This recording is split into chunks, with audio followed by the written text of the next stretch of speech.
El 18 de noviembre de 1978, más de 900 personas, entre ellas más de 300 niños, murieron en un claro de la selva de Guyana. No fue una guerra ni un accidente, fue un suicidio colectivo orquestado por un solo hombre. Su nombre era Jim Jones. Y esto es Archivo Mindy, Casos Reales. How very much I've loved you. How very much I've tried my best to give you the good life.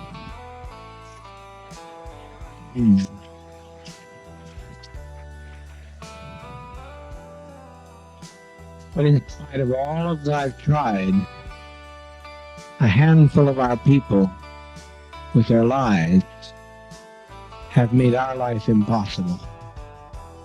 There's no way to detach ourselves from what's happened today.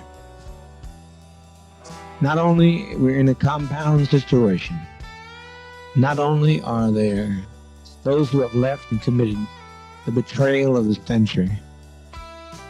Some have stolen children from others and they're in pursuit right now to kill them because they stole their children.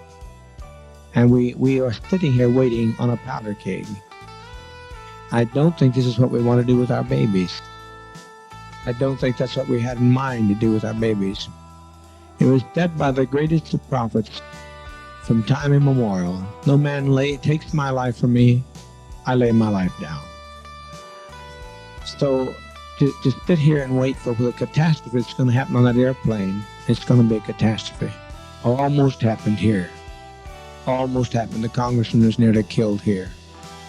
But you can't steal people's children. You can't take off with people's children without expecting a violent reaction. And that's not so unfamiliar to us either. Even if we were Judeo-Christian, if we weren't communist, the world, the kingdom suffereth violence, and the violence will take it by force. If we can't live in peace, then let's die in peace. James Warren Jones, que nació en Indiana en 1931. Desde joven mostró una obsesión inquietante por el poder, la religión y la muerte. De niño solía organizar funerales de animales. No jugaba como los demás niños. Él leía sobre Stalin, sobre Marx y según algunas fuentes también desarrolló una admiración enfermiza por Adolf Hitler, a quien le llegó a estudiar en detalle por su habilidad para controlar masas. Jones no ocultaba su deseo de dominar. Sus amigos de la infancia lo recuerdan como alguien que ya jugaba a ser el líder.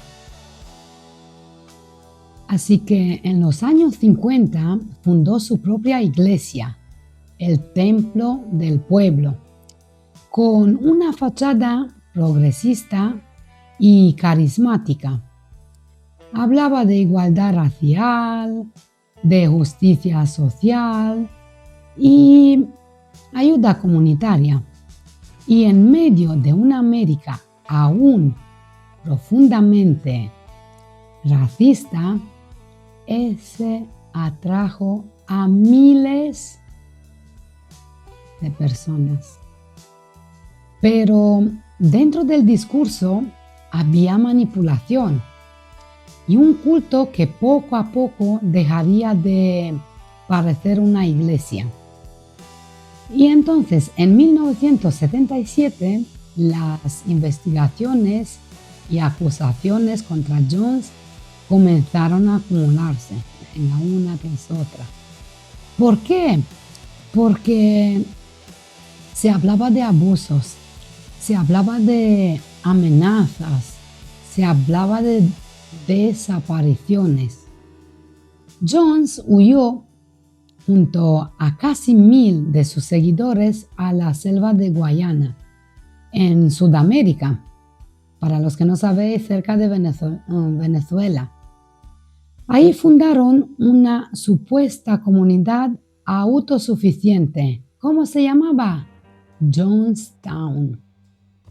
Lo que prometía ser un paraíso socialista, pronto se convirtió en una prisión rodeada de selva.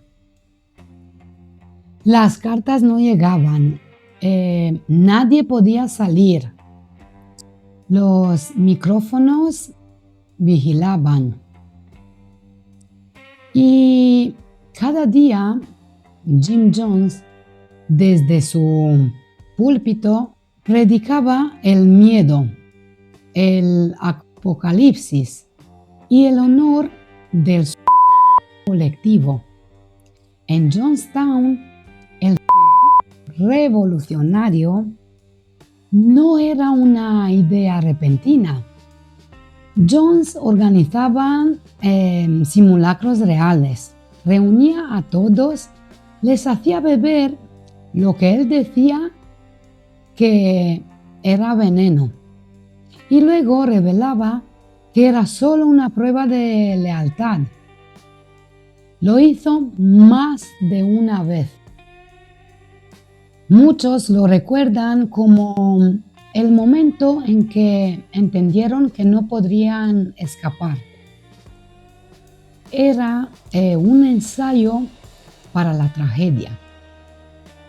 Entonces, en noviembre de 1978, el congresista estadounidense, que si no recuerdo mal es Leo Ryan, viajó a Jonestown.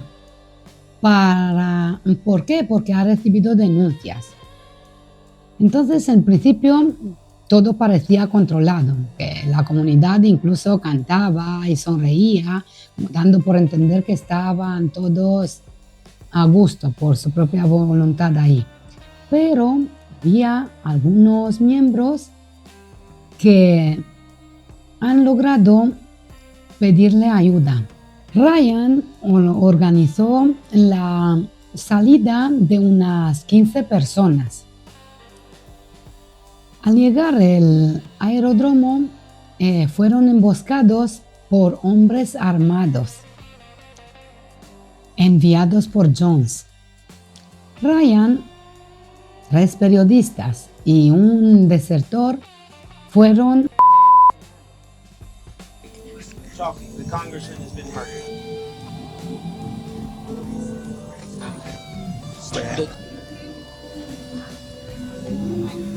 I'm ready.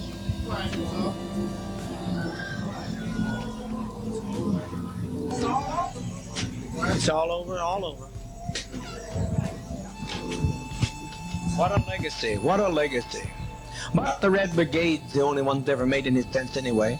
They invaded our privacy, they came into our home, they followed us 6,000 miles away. The Red Brigade showed them justice. The congressman's dead.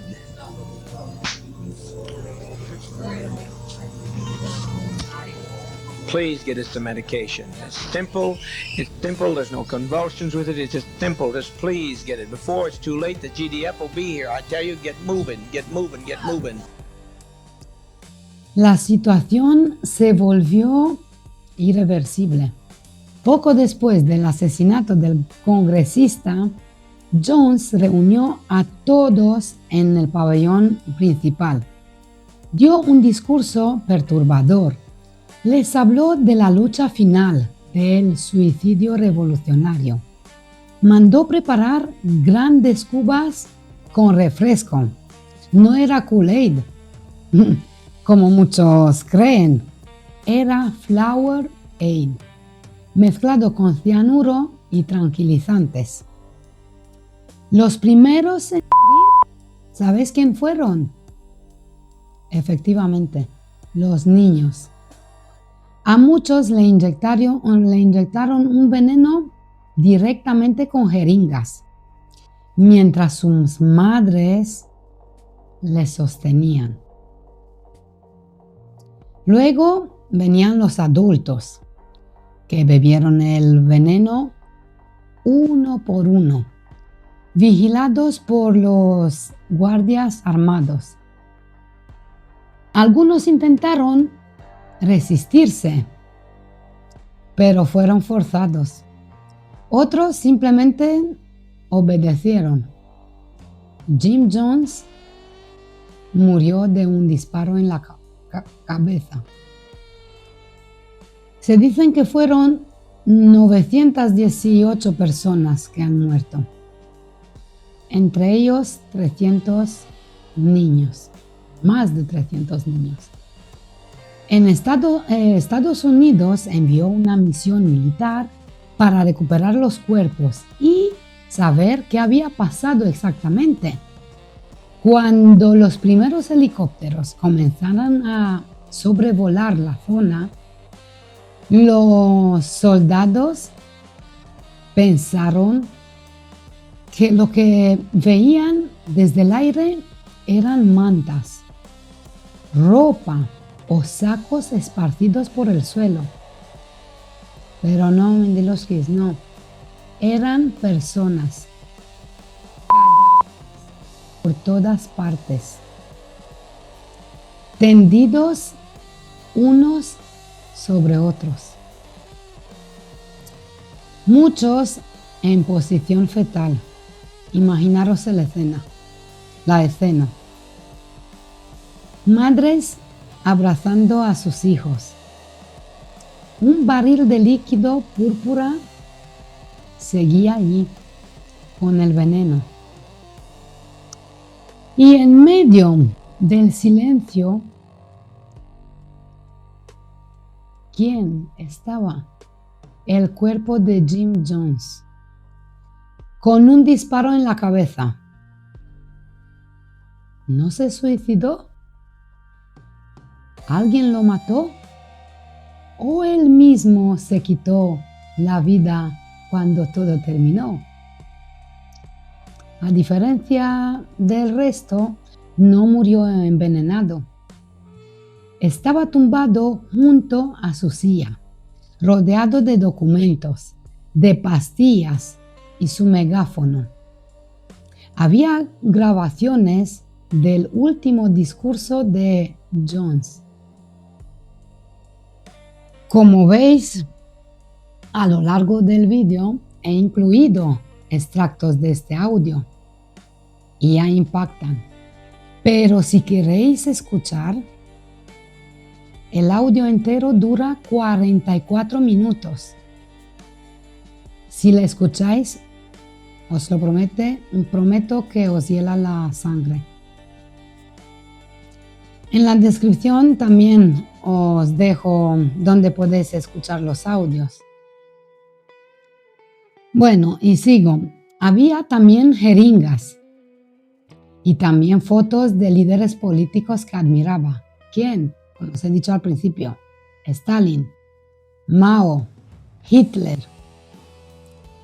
Era la evidencia física de cómo una promesa de salvación puede convertirse en obediencia ciega y muerte.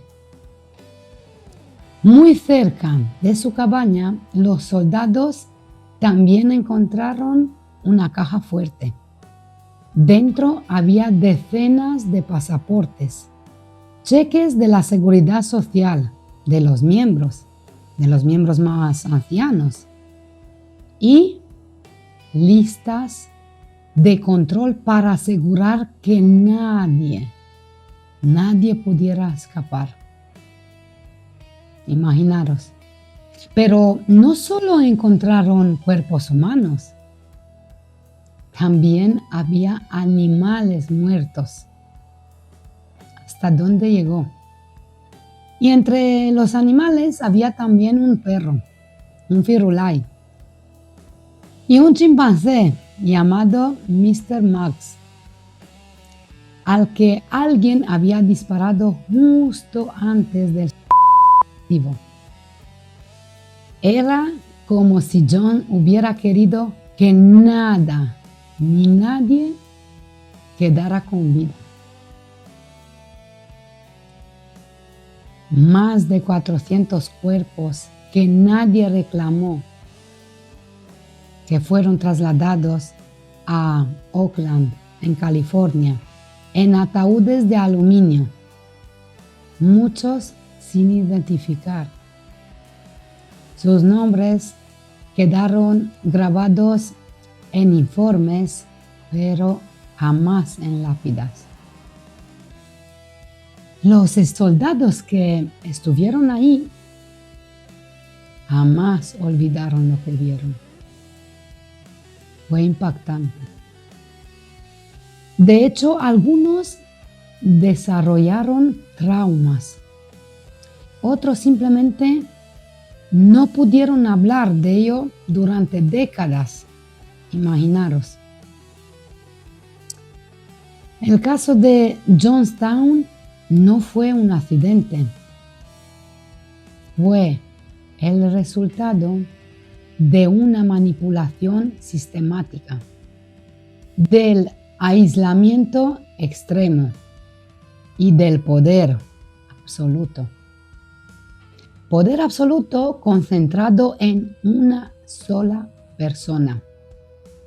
Una utopía que se convirtió en una pesadilla y una lección todavía hoy sobre cómo el fanatismo, el miedo y el control psicológico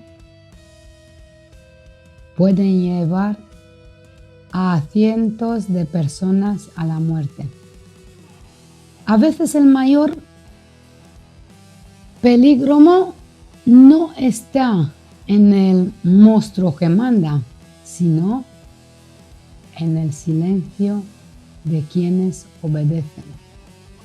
Lo de Jonestown, diría yo que no fue un colectivo, fue una obediencia mortal.